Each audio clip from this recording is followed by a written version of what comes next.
This week on the Communicators, a discussion on how protected U.S. computer systems are against cyber attacks. Our guest is James Lewis of the Center for Strategic and International Studies. Well, long before cybersecurity and cyber attacks became part of our lexicon, James Lewis was studying the issue of how to protect the internet and making recommendations to do so. James Lewis has spent many hours briefing Congress and intelligence agencies on how to provide cybersecurity, and he is our guest this week on the Communicators. Also here, Siobhan Gorman of the Wall Street Journal, longtime national security and intelligence reporter. Dr. Lewis, if we could just start, and if you could explain to us what happened this past week. This week wasn't really a big deal in many ways. This is a fairly basic attack. Someone infects thousands of computers, turns them into a zombie network, and then has them launch packets at targets. And when the target computer gets hit with these thousands of packets, it's overwhelmed and it crashes. Now there's easy fixes to this, and what was interesting to me is that most agencies knew how to defend off this kind of attack, but a few of them didn't, and that's what's worrisome. This was a no-brainer. We should have been able to beat it. So, in other words, is it fair to say that this was a spam attack? It was like spam. It's different from spam in that spam has a message and content and they want you to read it. This used the same techniques as spam, but there wasn't any message for you to read. So yeah, spam is the twin of this kind of attack. And how do we know it came from North Korea? We don't know it came from North Korea. Everyone is blaming North Korea. I'm all for it. I think we should blame them as often as possible. But one of the rules of thumb in this business is if the trail of breadcrumbs leads up to a particular doorstep, you should be really suspicious because a smart attacker would make it look like it was someone else. So it could have been the Russians, could have been any number of countries. What are you hearing at this point about who the culprits might be other than North Korea? You know, some people have said perhaps left-wing hackers in South Korea, which is a bit funny. This is a normal part of politics now in North Asia. You see it in Taiwan, in China, in Korea. These sorts of attacks go on every day, if not every week. It could have been the Russians. The Russians did this in Georgia. They did it in Estonia. In fact, when I first read about it, I thought it was the Russians because when Obama was there, you know, they call them patriotic hackers. Maybe some patriotic hacker got their nose out of joint over something he said. So the short answer is we all suspect North Korea. And it's good to blame them, but we don't know it for sure. How many people does it take to mount such an attack? One. One. How many computers? Oh, the computers. To write the malicious code, you really only need one person and one computer. But that malicious code then goes out and infects thousands of computers. So the number of computers involved in the attack, I think, was about 50 or 60,000.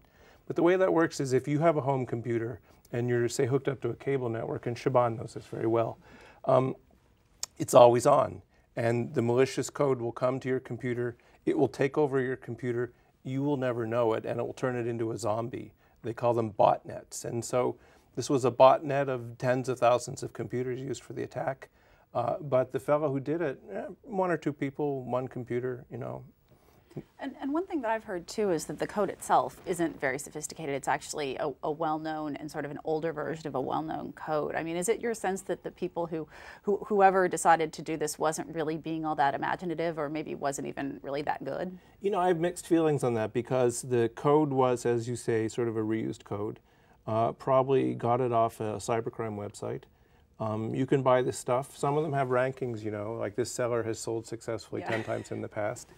But the attack is the most primitive kind of attack, but there were some sophisticated parts to it. It came in 3 waves. They adjusted the target set for each wave. They changed the zombie computers they were using.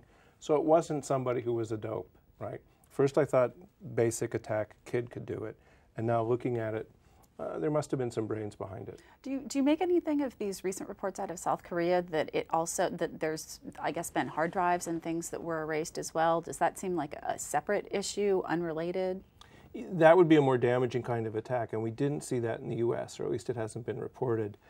So it makes you wonder if it was a different set of attacks. These things go on every day, so you could easily have multiple attacks occurring at the same time from multiple countries with multiple targets. So could have happened in South Korea. My guess would be not related. James Lewis, you said zombie computers. Could that one code have infected U.S. computers to make those part of the attack also? Oh, sure. No, many of the computers involved in the attack were located in the U.S. In fact, when you look at maps of where the attacks came from, there's a lot in California, they're in New York. I heard there was a server in the U.S. actually that was that did some of the command control. I thought that was in Northern California. Yeah. I thought that was in Northern California. So sure, one of the problems with this kind of attack is that a shrewd attacker will, use computers scattered all over the world. So you can find Germany, you can find Japan, you can find the U.S. That makes it, when people talk about shooting back against the attackers, remember that we'd be shooting back against California and Berlin. You also said that we should have been able to defend against this. Why were we not able to? Well, the good news is that many agencies were able to defend against it. So if you went to the White House, which was one of the targets all along, they were completely unaffected. And some of that has to do with preparation, some of that has to do with architecture, how they thought about building their system. But there were some agencies that went down, and when you clicked on their website, you couldn't get to it. That's not a big deal, but on the other hand, they should have been prepared. This is not an easy one this is not a hard one to defeat, pardon me. What does it mean then that the State Department was still feeling the effects even yesterday? I mean, you'd think that the State Department's defenses, they obviously have a lot of national security responsibilities, that they would have paid more attention to that kind of thing. What it means is that we have more work to do, right? It means that if you have Treasury, State, Secret Service, FTC, all damaged by this, while other agencies escaped it, it means somebody knows the right thing to do, and we have to make sure that becomes a common standard across the government. We aren't there yet. Where is that effort now? The effort is sort of on hold while they scrounge around looking for a cyber coordinator. That could appear before the end of the month. That would be good. You need somebody, and it's not a czar. People always use the term czar. We don't have czars in the U.S. government. When we have a czar, that ends up badly. Think of this more as someone to conduct the orchestra. When you have state, treasury, DHS, DOD, who is it that can lead the band or lead the orchestra? And that's really only the White House. So we need that conductor in there. One of the things they have to do is say, guys, we had this attack, performance was mixed. Let's all get on the same page. Well, what's the holdup then? I know that you're keeping account of how long it's been that the White House has been working on this issue and hasn't quite yet produced this official to show the way. My guess now is that they've actually picked someone, I don't know who it is, and that it's an outsider, and they have to go through the vetting process. And after, of course, all the tax problems with some of the earlier nominees they've had for other positions, they're very cautious. So my bet is currently it's the excruciatingly thorough vetting process that the White House does. Before that, there were turf battles, there were disputes over substance. This has been a messy process, but it looks like we're coming to the end of it. So, James Lewis, is the FTC currently responsible for its own cybersecurity, and state and defense and other agencies all individual responsibly? At one level, that's the right answer. At one level, we've had a kind of a tribal approach to cybersecurity, which is each tribe gets to decide to do its own thing. And that was probably a good way to do this in the Stone Ages, but now it's time to move on. Some agencies contract out with service providers, and so it's really the service provider that, when they have the contract, is responsible. So the White House has a service provider, for example, that did a pretty good job. The White House also does its own stuff. And you mean the internet service provider, like AT&T or something? Yes, that's correct. That's right. Well, it could be at that level. Whoever's providing the hosting services for the website. In what I've heard, I don't know this for a fact, but what I've heard is that the agencies that had problems were the ones that tend to try and do it more in-house, right?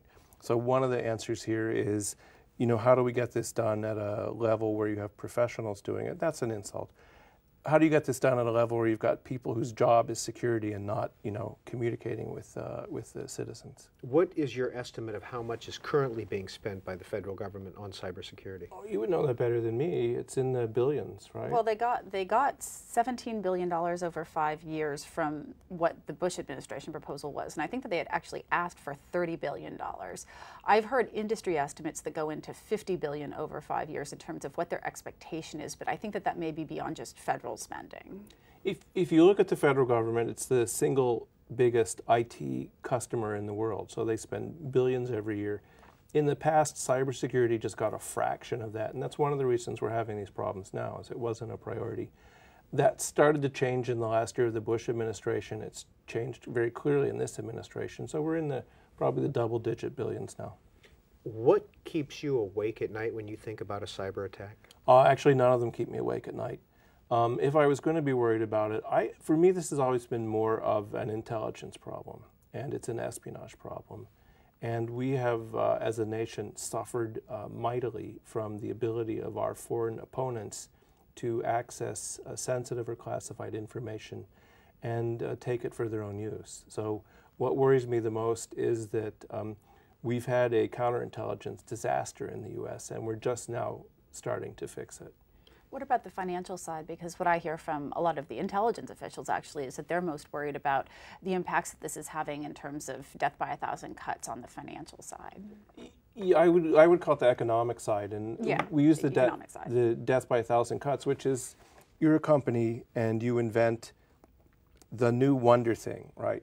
And you have the plan for the new wonder thing, but before you can get it on the market, some competitor has a very similar product, right? Or you're a company and you're trying to buy something, you're trying to buy another company in, say, China, right? And when you go to do the negotiations, it's like the people on the other side of the table know your talking points, they know your bottom line, they know all your positions. How does that happen? And these aren't hypothetical cases, right? So that's where we're seeing a drag on U.S. competitiveness, a drag on economic performance, and really an unintended subsidy to our economic competitors. And financial crimes too, right? You know, sort Melissa, of both together? Melissa, I don't put them together because Okay. the financial crimes are separate in some way, less damaging. Stealing money versus information. Yeah, I mean, bank robbery's fun, but it's not a national security threat. The loss of technology and military secrets is a national security threat. And have we lost military secrets and intelligence through cyber attacks? Oh, yes. Oh, yeah. Oh, yeah. Just no doubt. Yes. Yeah. Hey, it's been going on for probably, what did you say, about a decade? Yeah, and frequently actually from military contractors. I mean, the Pentagon has been hit Right. so many times, but sort of cyber thieves or cyber spies tend to focus on the contractors because their defenses are down just a little bit less than the Pentagon frequently. These are smart opponents. These are foreign states with their intelligence agencies, at least 3 or 4 of which are as good as ours. And so they look for the weak spot, and they've been very successful. They've gotten into, I would say, DOD is the best agency when it comes to this stuff, but that doesn't mean they haven't been hacked. They've been hit many times. I mean, Yeah. DOD's actually been rather open about it, more open than a lot of other agencies. Yeah, they've had the best one was probably late last year, CENTCOM, the classified networks for CENTCOM being penetrated by an unknown foreign party. That's a big deal. And even a bigger deal was that they couldn't get the unknown foreign party off the networks for several days. Yeah. This is our Communicators program. Our guest this week is James Lewis. He's with the Center for Strategic and International Studies. Cybersecurity is a topic. Siobhan Gorman of the Wall Street Journal is also with us. We've talked a little bit about the private sector, but what is their role in protecting the infrastructure of the U.S. government? This is a very difficult issue, and part of it is because we certainly for the last few years have been wedded to an ideology that said the market would lead, that regulation was bad. And you know, in most business events or things, the market should lead, and regulation is bad. But when it comes to national security, the market isn't going to deliver. So we're wrestling with this as a nation, and we're a little handicapped. You don't see this in places in Europe or in Asia where the role of the government is more accepted. People aren't as worried about the government intruding into industry. Yeah. And that gives them an edge. A number of the government officials I've talked with about this have called it a market failure, and I was wondering whether you agree with that and how you fix it. It's an issue of deep shame for me personally, because in 1996 I was on a White House task force to come up with a strategy for secure public networks. This was right when the internet was being commercialized. And I wrote a paper, fortunately not released, that said that we didn't have to worry about things like security because the market would deliver it for us. And so I'm a recovering market believer. The market hasn't delivered, the market has failed. Now, what does failure mean? It means that in some cases, some companies do a great job, you know.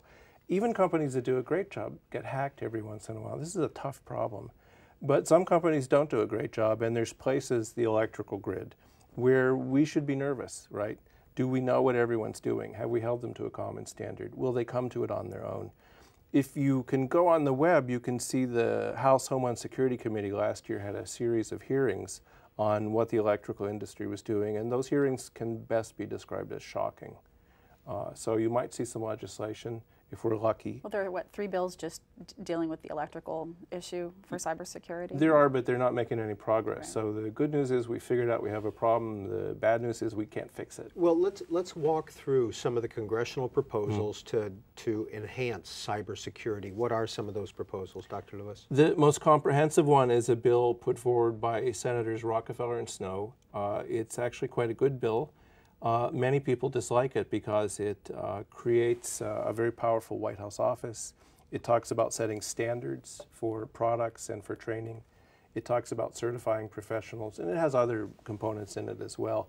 It has what we call the big red switch, which is the big red switch would be that the president has the authority to turn off a network when it's infected. A private network. A private network, which is startling, and I'm not quite sure it's constitutional. The bill is being revised. The initial draft attracted a lot of criticism, but I'm told by committee staff that they hope to have a new version that reflects these comments out in a couple weeks.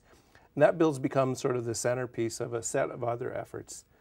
Senator Lieberman and Senator Collins on the Senate Homeland Security Committee are looking at an authorization bill that would give DHS some more authority. The House Homeland Security Committee has a bill that looks at the electrical industry. There's bills on improving FISMA, which is the Federal Information Security Management Act. And right now it's been sort of a paper test. You know, how well did you live up to your plan? And most of them failed, right? The vast majority? It doesn't make any difference, right, because you can get a high FISMA score and still be fabulously insecure. So the Senator Carper has a bill, for example, to adjust FISMA so it actually reflects reality, which, you know, would be a departure for the government, but it would, the package of the legislation, there's other bills on breach notification for privacy. People are talking about privacy legislation. Senator Feinstein is thinking about legislation, a lot of activity on the Hill. What are some of the privacy concerns with these bills? 2 sets of privacy concerns. The most important is that one of the best ways to defend against cyber attack is something called deep packet inspection. And deep packet inspection means looking inside the message traffic to see if there's malicious code. And what people say is, and a way to think about it is, suppose you, and this is how our laws were written, unfortunately, think of a letter coming to you in an envelope, right? And I want to open the envelope and read the letter to see if there's malicious code in it, right? And so that, of course, makes people nervous, and they should be nervous after the experience of the last 7 years, right? What do you think should be done to address it, though? What we don't recognize is that technology has changed. Most of our laws were written in the 80s when you still had dial phones and copper wires. They're out of date. You can have a difference now between reading a message for content and reading it just for malicious code. And a way to think about it, to go back to the letter example, is suppose I don't speak German, I don't read German. Suppose I opened an envelope and there was a letter written in German in it. I could read that letter in the sense of I could go through each line and look for the malicious code pattern, but I wouldn't understand the content. We have the technology to do that now, but our laws do not permit us to use it. What's the likelihood that the laws would change? This year, 0. Or be changed? This year, 0. Next year, you know, people are being driven towards the fact that there are technological solutions that our laws currently block.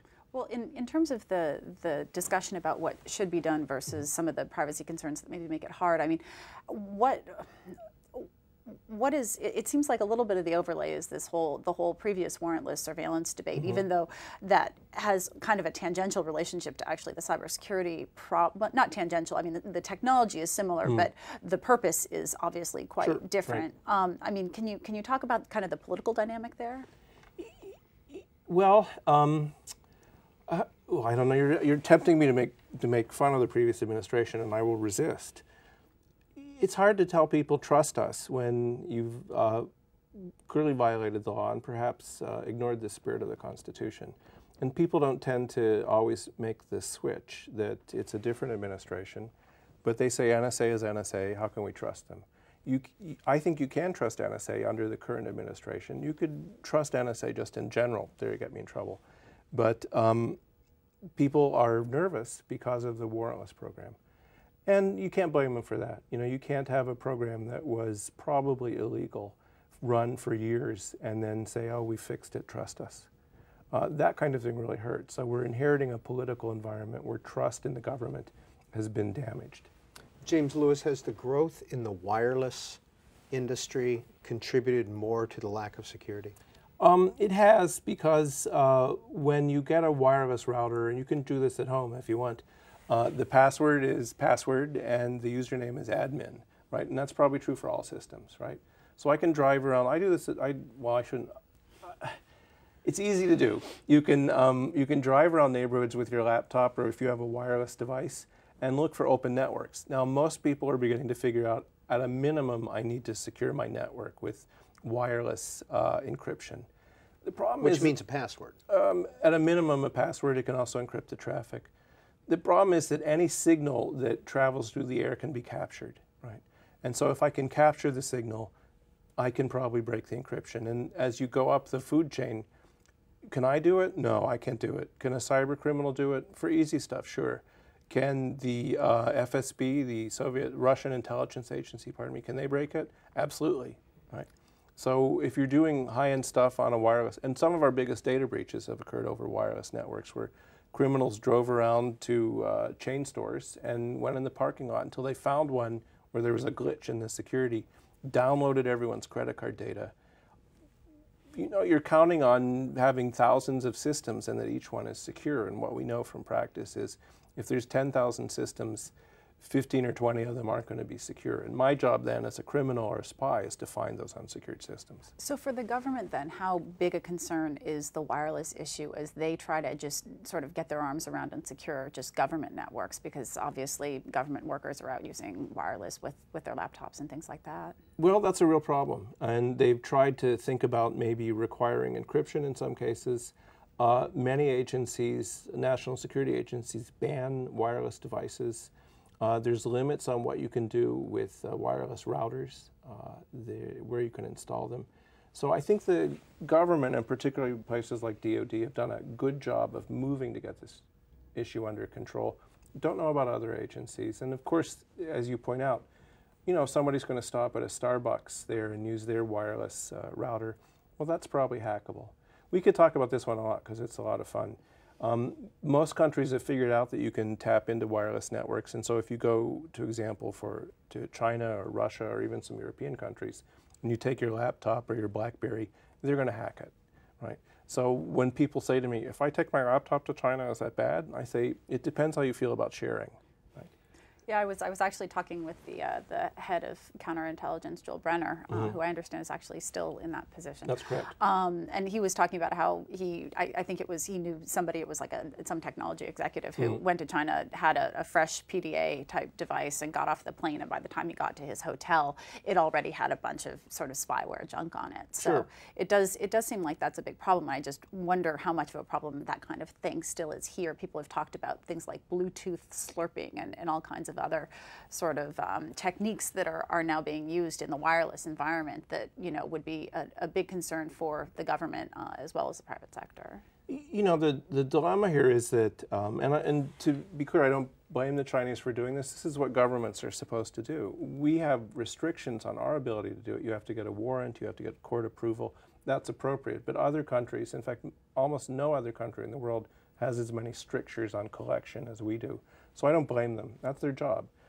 For us, the problem is, and this is true for the internet writ large, the benefits to productivity and to connectivity are so great that people want to be connected. And they put that I want to be connected ahead of I want to be secure. And frankly, that's a tough trade. You know, we may gain a lot from being connected, but we lose a lot from not being secure. And fixing that is where we're stuck. James Lewis, are other countries more protected because they have a national plan? You know, in some ways, most countries aren't even aware of this as an issue. So I was talking to someone from the UN this morning, and you could identify entire continents where they probably aren't aware this is a problem. The more sophisticated countries, yes, they're ahead. One of the things that's irritating is when you look at some of European countries who saw that the United States was going to come out with a strategy, decided they would have their own strategy, they've actually finished, right? We started before them, and yet they've finished before us. Are you talking about the UK? I'm talking about France in particular, but also the UK. And in those places, I was talking to the French cyber coordinator, and he was telling me what they had done to require electrical companies to be more secure. And I said, how did you do that? We could never get away with that here. And he said, well, we still have, the government role is more intrusive in France, and people don't object to that. So they might have members on the board, they might have partial ownership, and that gives them some leverage to go in and say, you have to secure your network. We don't have that leverage in the US. Well, does the government have that leverage in the financial industry right now? No. No. Why would you think that? Well, it's a big investor in a lot of sort of banks and companies now, and I was wondering whether or not that gives it any We leverage. haven't taken advantage of that. Now, I think part of that is just getting people in place. Part of that is coming up with a coordinated strategy, which hopefully we'll do in the next year. The financial sector is actually one of the sectors that's done pretty well. They have been pushed by their regulators to think about security. What I heard from a senior White House official, though, was the financial crimes have quadrupled in the last year, because this is a risk-free environment. If you can break in, you can make a lot of money in just a couple seconds. And the odds of you being caught if you live in another country are 0. So if you can sit in St. Petersburg, probe 100 US banks, maybe get into one, and make $1 million, it's a beautiful crime. Right? James Lewis, we've talked a little bit about, you've mentioned Russia, we've mentioned North Korea and China. Any other countries that seem to be the source of these attacks? When we say country, it's important to note that I do it as sort of a shorthand. So, for example, China. You could have multiple agencies that are competing with each other, right? Multiple ministries in China. You could have private citizens who are involved in this, and on a day when they're mad at the U.S., they could launch thousands of attacks like this. There's lots of players in this area. You could have cyber criminals, right? You could have cyber criminals who are hired by our government.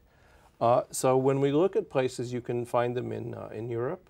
You can find a couple in the Middle East, a lot in Asia, and even the U.S., right? Now, in the U.S., it's a little more difficult because we have strong law enforcement. And so if you commit this kind of crime, you will eventually be caught. But in Russia or China, your chances of being caught, as long as you attack places outside, are pretty small.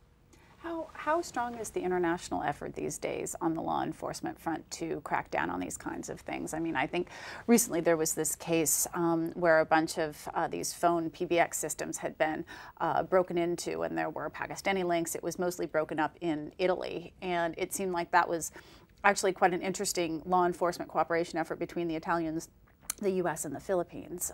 So I'm just wondering if that's uncommon or if that's increasingly common. How good is that cooperation? If you talk to the FBI, they would tell you that things are getting better, right? And that in countries, even countries like Russia, they can get cooperation on some issues. The problem we have is that most places don't have good laws, right? And so the classic example, now fixed, was the love bug in the Philippines, where they basically could give the guy the equivalent of a traffic citation because they didn't have penalties for hacking.